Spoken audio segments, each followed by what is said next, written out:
Hello friends. Hi, my objective today is to teach you about molecular testing in lung cancer using just one slide. My name is Sanjay Mukhopadhyay and I'm a lung pathologist at the Cleveland Clinic.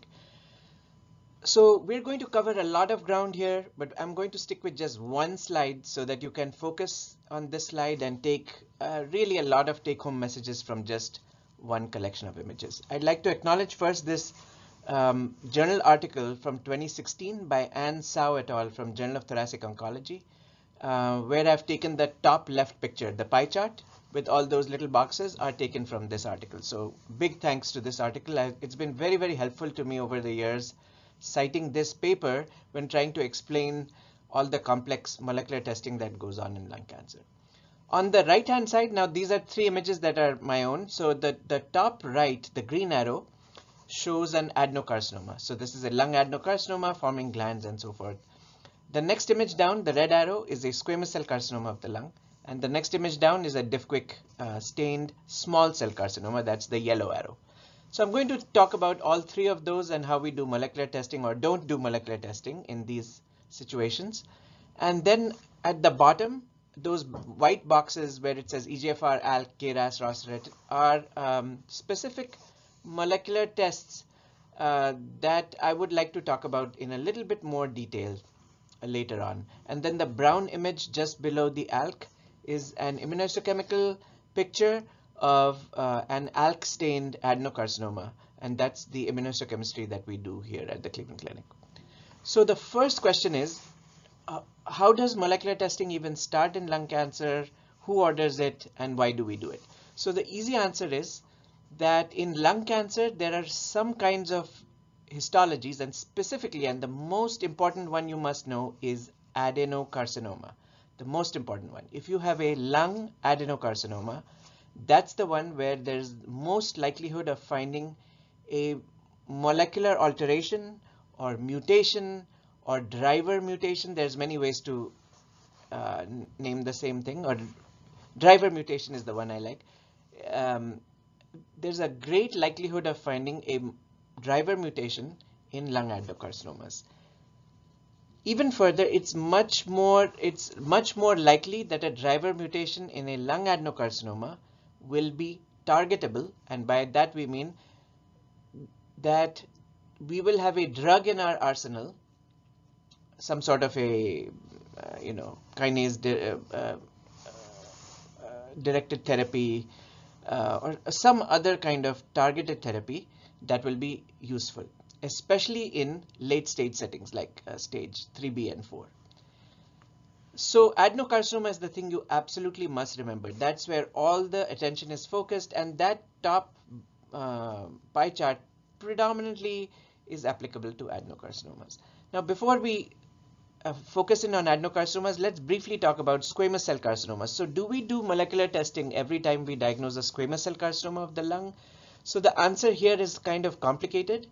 So my answer would be no molecular testing is required. So what is the rationale behind that kind of an answer? The rationale is that it is extremely unlikely to find an EGFR mutation or ALK mutation or any of the other driver mutations in a squamous cell carcinoma of the lung.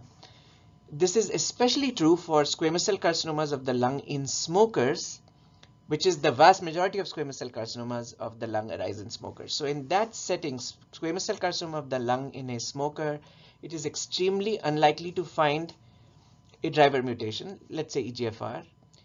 And even if you do find a driver mutation, the chances that that driver mutation will be targetable, so a targeted therapy will be effective, are even more remote. There's really no evidence to support that except anecdotes. And then the evidence in terms of a randomized controlled trial is even more, that only looks at squamous cell carcinomas with targeted therapy versus others, it just is non-existent. So in terms of evidence, we almost have no evidence. I would say we have no evidence to support that squamous cell carcinomas should be tested or should be treated with targeted therapy. But we do have many anecdotes. I wouldn't even say many. We have a handful of anecdotes from oncologists who deal with these patients and who are, of course, they are desperate to treat patients with any available therapy, especially if patients are doing bad and have stage 4 cancer. from those oncologists, we have occasional anecdotes saying, oh, I had a patient once who had an EGFR mutation, something of that nature. Very little in the way of published evidence, very little in the nature of, so what happened when you treated that patient with EGFR? Okay, even if it responded, did that patient have a longer survival? Well, we'd have just no data. We have anecdotes. So based on such anecdotes, there is a push to actually test squamous cell carcinomas in lung cancer. In fact, the NCCN, National Comprehensive Cancer Network, allows oncologists to order EGFR and all these NGS tests on squamous cell carcinomas. So increasingly, we see a push from oncologists to test these cancers for all these mutations where there is, in my opinion, almost zero likelihood of finding anything useful. Now, a little twist on that is, if you have a squamous cell carcinoma in a never smoker or a very young patient, it's possible, especially in never smokers with squamous cell carcinomas, it is possible, and some would say even likely, that these are not pure squamous cell carcinomas. These are actually adenosquamous carcinomas. And adenosquamous carcinomas, I think of them more as adenocarcinomas than as squamous cell carcinomas, in the sense that they are likely to have driver mutations. They can have EGFR mutations. They can respond to therapy. And of course, data, there's no randomized controlled trial of adenosquamous carcinoma treated with and without targeted therapies, but at least we know that when we test these adenosquamous carcinomas in never smokers, they are more likely to have a driver mutation than the other cancers. So there is good rationale, relatively better rationale, I'd say, for testing an adenosquamous carcinoma of the lung or a squamous cell carcinoma of the lung in a never smoker. So we always make exceptions for these cases, and when oncologists ask to test, let's say, a squamous cell carcinoma in a very young patient or never smoker, we say, okay, we'll do it, even though there is no great evidence that anything helps. Now, the third situation, which is the yellow arrow at the bottom right, is a small cell carcinoma. Should they be tested? So again, my answer is no. This is because small cell carcinomas in the current day get platinum-based therapy, they get immunotherapy. If they have brain involvement, they get irradiation. Sometimes they get prophylactic cranial irradiation. So there is a standard sort of therapy for small cell carcinomas which does not involve targeted therapy. Of course, small cell carcinomas can then develop in the setting of adenocarcinoma and that, which is a completely different question. We are talking about de novo small cell carcinomas in smokers, which is the vast majority, do not require any kind of molecular therapy. Now, once in a while, you'll have again a small cell carcinoma in a never smoker, or the oncologist will push you to test. The vast majority of these will show RB1 loss or mutations of P53, which we already know that squamous small cell carcinomas have. It is extremely unlikely that you will find an EGFR mutation or one of the other targetable mutations. Even if they are found, oncologists do not treat patients for these. They treat with standard platinum-based chemotherapy and immunotherapy. So testing is really useless. Of course they can be tested. Of course you can send off a sample for NGS, but it is not going to be useful. So we do not test small cell carcinomas for these mutations. So if I had to super simplify the approach, do not test squamous cell carcinomas, except never smokers. Do not test small cell carcinomas, absolutely useless. Even combined small cell carcinomas, where you have a small cell and a squamous, small cell and an adeno, no use to treat, because the driver of the therapy, the determiner of what needs to be treated is the small cell, and small cells don't get targeted therapy. So in effect, we are left with adenocarcinomas. And in adenocarcinomas, we are talking mostly about stage 3B or 4 advanced stage adenocarcinomas, and by that I mean patients with adenocarcinoma of the lung that have already metastasized to the liver, to the maybe distant lymph nodes, so non-local lymph nodes, to the brain, to the liver, to the bone, to the skin, to the soft tissues, distant metastases. These patients are stage 4, and these are the biggest group where you must test for these mutations that we are going to talk about here. So advanced stage adenocarcinoma. Now, before I move to the specific mutations, let me mention one more thing, that in the current day and age, there is increasingly a push to treat in earlier stage lung cancers, to stage, except 1A, So all the other ones, 1B, 2, 3A, 3B, because in some cases you will get, there is a role for adjuvant targeted therapy, meaning targeted therapy after resection of the tumor. So there is a trial called ADORA, which shows that EGFR targeted therapy can be helpful after resection.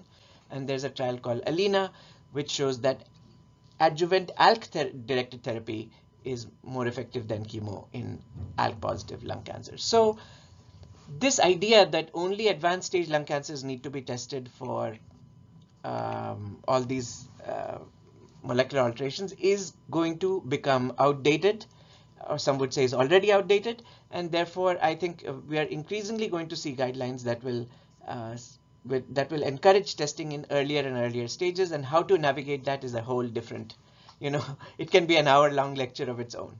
But for now, let's talk about the stage 4, which is, has been going on for many years and is still going on. So testing stage 4 lung adenocarcinomas, what should we do and how? So in my institution, we test right off the bat whenever we get a lung adenocarcinoma that we presume is a lung primary. The pathologists, lung pathologists, and there are 4 in my group, we automatically test for all these tests as pathologists. So we order the testing, and this is very different from many other places in the country and elsewhere where oncologists order the testing.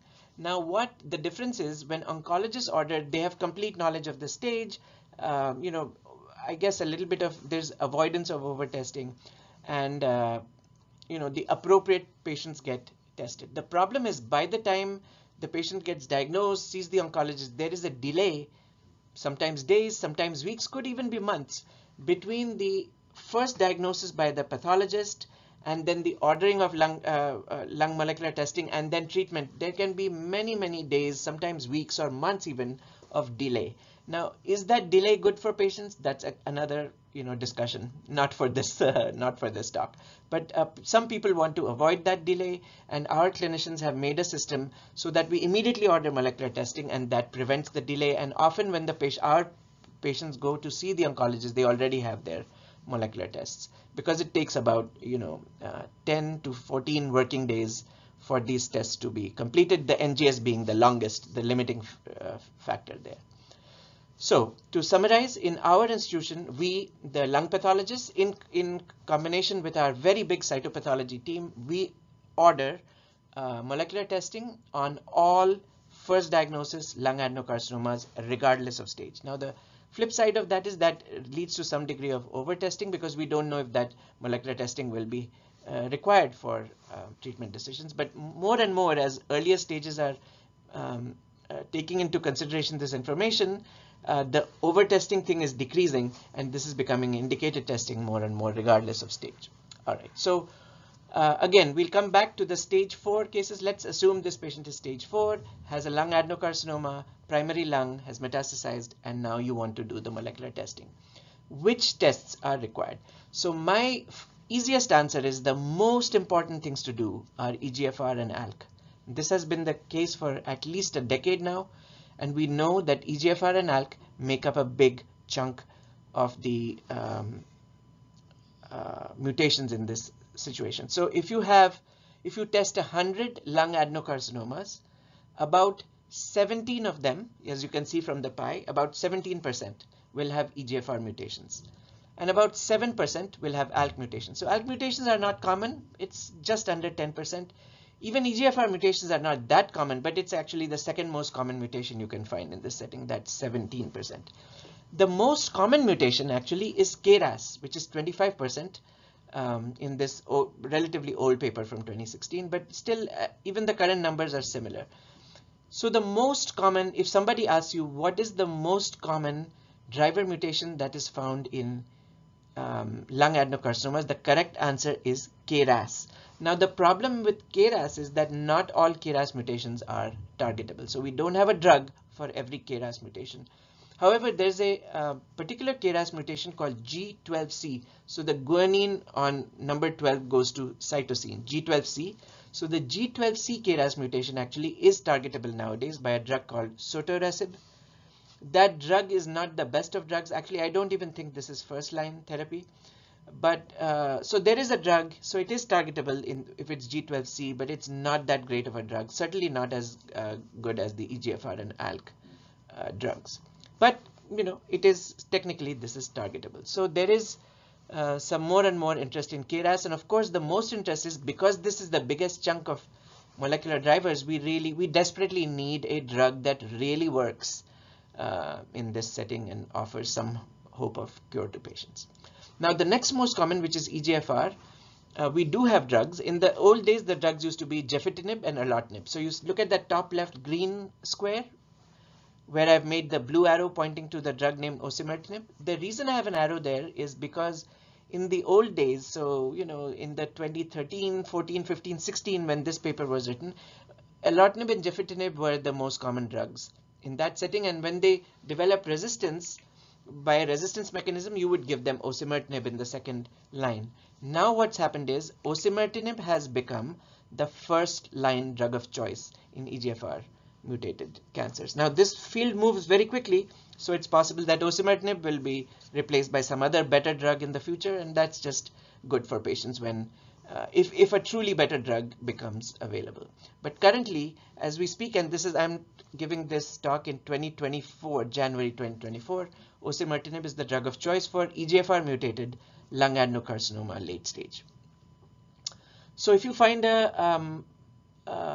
if you diagnose a lung adenocarcinoma, your molecular lab does next generation sequencing and finds an EGFR L858R mutation or something similar, exon 19, then this patient almost certainly will get osimertinib as their targeted therapy. So your testing directly leads to choice of therapy. So it's very, very, very important. And these patients do better and have less toxicity than if you had given them standard chemotherapy. We know this well. So that's about EGFR. In the early days, EGFR used to be done with PCR, and you can still do that, but most institutions in the United States at least have now moved to NGS, and the biggest advantage of NGS is or next generation sequencing, NGS, is that it tests multiple things in the same test. So our panel has now, I think at least 50 things that we test in it, probably more. Other people have hundreds of genes that they test in their panels. The commercial labs have even more, and they test many, many things that are, some of them are targetable, some are not. But the bottom line is that you can group many tests into one test, and you don't have to test one by one. But for many reasons, for cost, for lack of technology, some places still use PCR, and that's okay. I think some people just have resource constraints, and you have to understand their point of view too.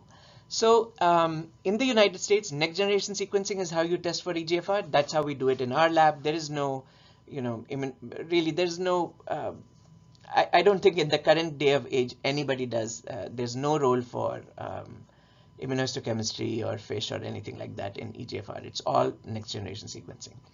The next most common, which is ALK, which is the purple shape 7% pie in the pie chart, is in my view the most amazing results are from the of all the molecular alterations are gotten from ALK. Now ALK, which is anaplastic lymphoma kinase, has lots of drugs available. As you can see in the purple rectangle, there's crizotinib, alectinib, ceritinib, lorlatinib, brigatinib.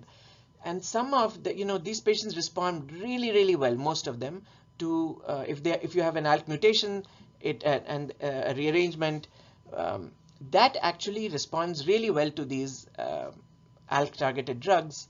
Currently, the drug of choice is alectinib. And there are some amazing miracle stories, like there is one from Cleveland Clinic, which is, and I'm saying the patient's name because this is, the patient himself puts out his name on various media, and the Cleveland Clinic has widely publicized this on its own videos, so it's all public knowledge. There's a very heartwarming story from a patient named Matt Hisney, who was treated here, who was very young. I can't remember his age, maybe the 20s, 30s, very, very young patient with lung cancer.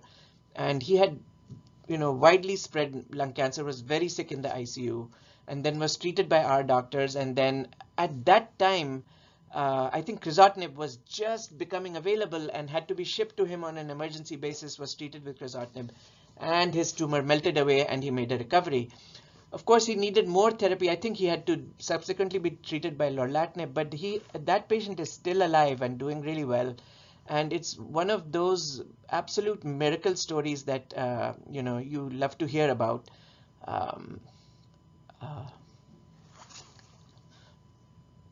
It's really quite amazing. Quite amazing when you hear a story like that. Now, of course, not every patient with lung cancer has that kind of response. Many patients, I would say most patients with most of these targeted, even with the mutations, relapse and then subsequently pass away.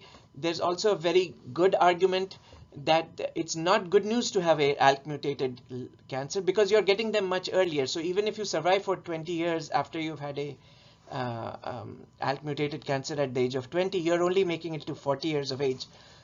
So that's true, but it's still, at least you have something. You have a drug that works really well and gives patients some hope. But it is wise to remember that these are not, in most cases, except for these exceptional, wonderful stories, they are not cures, and most of these patients are not completely cured of their disease. So EGFR and ALK is, to make it short, are the biggest sort of targetable pie, which is about 24%, right? Then you add KRAS G12C, that increases the pie, but as I told you, that treatment is not great. And then there are many other. Before I go to the others, let me just briefly talk about how we test for ALK. So in ALK, you can use next generation sequencing just as for EGFR. The RNA NGS works best. In the old days, we didn't used to have this in our department. We used to use either FISH for ALK, fluorescence in situ hybridization, or we would use immunohistochemistry by one of my favorite stains, which is called ALK D5F3.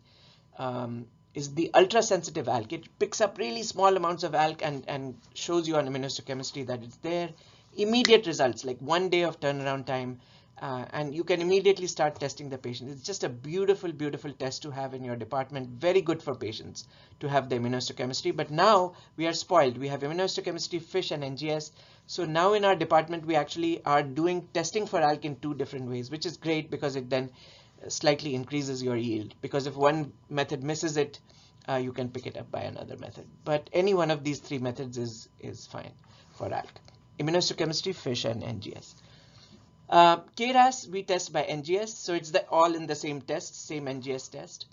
And then the other mutations that are found sometimes, ROS1 and RET, I kind of think of them in the same way as I think of ALK. Rarer fusions, even less common than ALK, and can respond to some drugs, like ROS1 can respond to crizotinib. Now for RET, if you look at the box to the right of the pie chart with the green arrow, which points to RET, the reason I'm pointing it out is in that time, in 2016, these drugs were available. Cabozantinib, we have published about that, alectinib, apatinib, vandetanib, ponatinib, and levantinib. But in the current day, there's a new drug which works better than all of these, which is called selpercatinib. And selpercatinib has now become the drug of choice for RET. So, these things change because drug companies are constantly trying to make better targeted therapies for these mutations.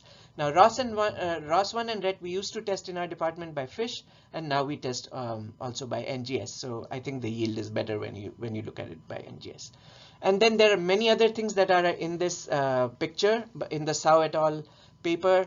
There's MET, which we test for. There's HER2. There is BRAF, which gets this dual therapy. And then there's NTRK, which we also look for. These are very relatively rare mutations. So, definitely less than 10%, and in most cases more than 5%. Of all cancers, lung adenocarcinomas have these mutations, so they're quite rare, but you do have a targeted therapy, so there is a rationale to test for them. And the ones that we are finding out more and more, the latest ones are rarer and rarer, so they're a smaller part of the pie. I'm not going to talk about them much, other than saying that they can be mostly covered by NGS testing. Now, before I end, one big question is, what do you test, and what is your method of testing? Do you test cytology or do you test histology? So again, the easy answer is you can test both by cytology and by histology. That debate about is which one is better is pretty much gone nowadays. You can test both. The problem is you have to try and validate those systems, have a good workflow, have a good understanding between histology and cytology. So I'll try to tell you what we do in our department. So if there's a cord needle biopsy, which is histology, it's looked at by one of the lung pathologists and that material is tested because there is no cytology there. So the histology specimen gets sent for molecular testing. Our great molecular coordinators, they're just a wonderful group of people here who are our molecular coordinators, do all the ordering, coordinate between cytology and histology. They're just fantastic. And they take care of a lot of the nitty-gritty of the ordering for us.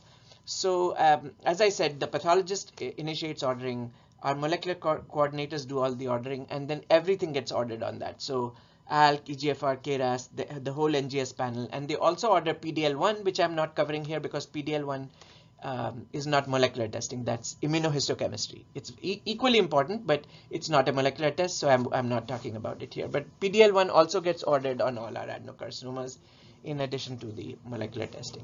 So it's relatively easy if a histologic specimen is the only specimen, and then everything gets sent, the whole specimen gets sent for all of these tests. The complication occurs in EBUS cases, so that's endoscopic,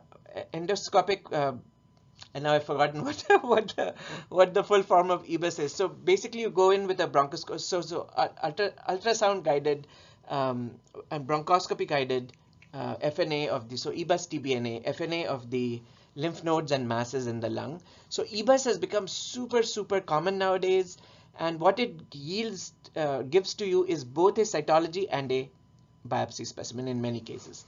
So in our department, and every department does this differently, in our department the cytology part of this goes to cytologists and the histology part of it goes to our lung pathology team, and then we have to coordinate testing. So what we do to ultra simplify things for you is we do in general all the tests on the cytologic specimen. And that has been, if you are interested in the full paper, it's under Dockstader et al. In the Archives of Pathology and Lab Medicine, Doxtadere et al. In the Archives of Pathology and Lab Medicine, tells you the whole sequence of how that works. But all the NGS and FISH for ALK gets done on the cytology specimen in our EBUS cases. And only ROS, RET, and PDL1 get done on the formalin fixed paraffin embedded histology specimen. So that's how we coordinate it in our cases. Now if the cytology doesn't have enough, everything gets done on the histology and so forth. But to make things simple for you, that's how we do it. We do all the testing. If both samples have tumor, we do all the testing on our cytology specimen. Another important thing that our cytology group does is we go for ROSE, which is rapid on-site assessment. Our cytopathologists staff the ROSE service, and then when the bronchoscopist is doing passes, they tell them, oh, this is probably non-small cell lung carcinoma, and then they make another dedicated pass doing FNAs of the mass to put in just for molecular testing. So they improve their yield of material that way. So yeah, I think I've covered everything. If you have questions on what I've said here, please put them in the comment section and I will try to answer them. But I think to the question of what molecular tests are done in your institution, on what tumors and how do you do it, I think I've answered most of it, I hope. And thank you for your attention. Thank you.